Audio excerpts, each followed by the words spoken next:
To be special, to be outstanding, to be exceptional, to be unique, to be noteworthy. Words that are constantly reminded to us in our daily lives, despite of the fact that for the most part, our lives are pretty average. In this day and age, along with the nuances brought by the internet, we are constantly bombarded with the most noteworthy aspects of humanity. If you're like me, or like everybody else, have you ever gone down a path of binge watching YouTube videos, or scrolling through Twitter, Instagram, or Facebook? If yes, do you find it fascinating that when you watch YouTube or scroll through social media, you are exposed to the most extraordinary parts of the human experience? I mean, you can get on YouTube or Facebook and instantly see a guy pulling a truck off the road, or a 6-year-old playing a violin better than you at basically anything. You see this encouragement to be exceptional all over pop culture. You see it in TV shows, you see it in movies, you see it in cartoons, you see it in commercials, you see it in inspirational figures, and most especially, you see it in the self-help industry.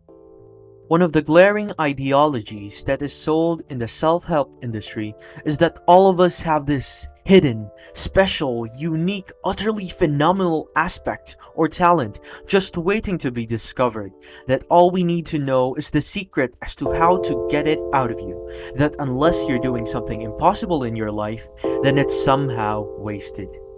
I think this is rubbish.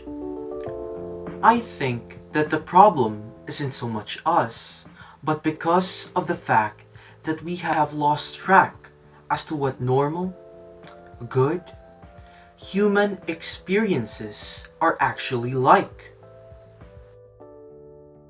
First of all, most of us are going to be ordinary at the vast majority of things that we are going to do.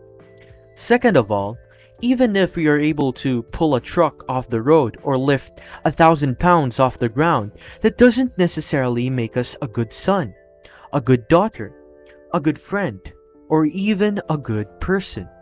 These rather exceptional things that we are exposed to aren't necessarily the most important metrics that we should be gauging our lives on. So picture this. If you graphed most human skills and activities based on the level of proficiency each human has, wherein the best are put at the right and the worst at the left, what you end up having is a bell curve. The vast majority of people are in the middle, and as you delve more into either extremity, there are lesser and lesser people at those extremities. What the innovations in media and technology has done to us is that it has exposed us to the extremities of the tail ends of the bell curve, when at the same time, we're living at the thick and vast middle of it. The probable question in your mind would be that, if I'm not special, then what do I do with my life? Who says that you have to be special or do something extraordinary for life to have value and meaning? In actuality, I think that some of the most important things in life are found in the ordinary. Things like taking good care of yourself, eating the right food, exercising, reading a good book, or being a good and honest person to your family and friends. These things are and can be found in our everyday lives.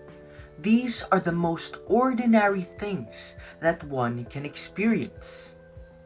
And for that reason, it is what's important. Moreover, there's actually a paradox in achieving something noteworthy, that if you want to achieve one of those noteworthy things, you have to be extremely good at doing the ordinary for a long period of time. Take the man being able to pull the truck off the road, for example. He's probably been to the gym 4 hours a day for 10 years or so.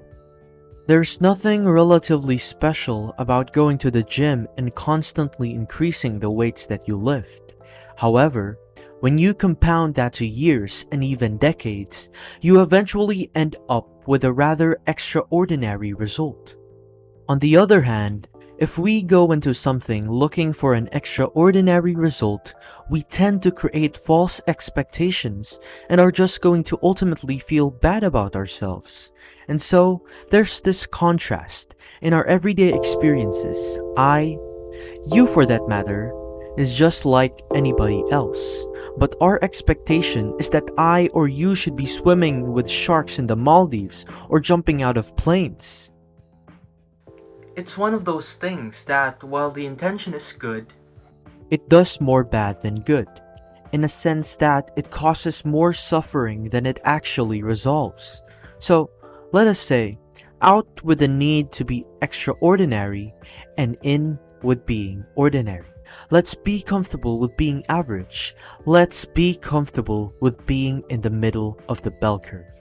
Because if we're being honest, we're all pretty average most of the time. And that's okay.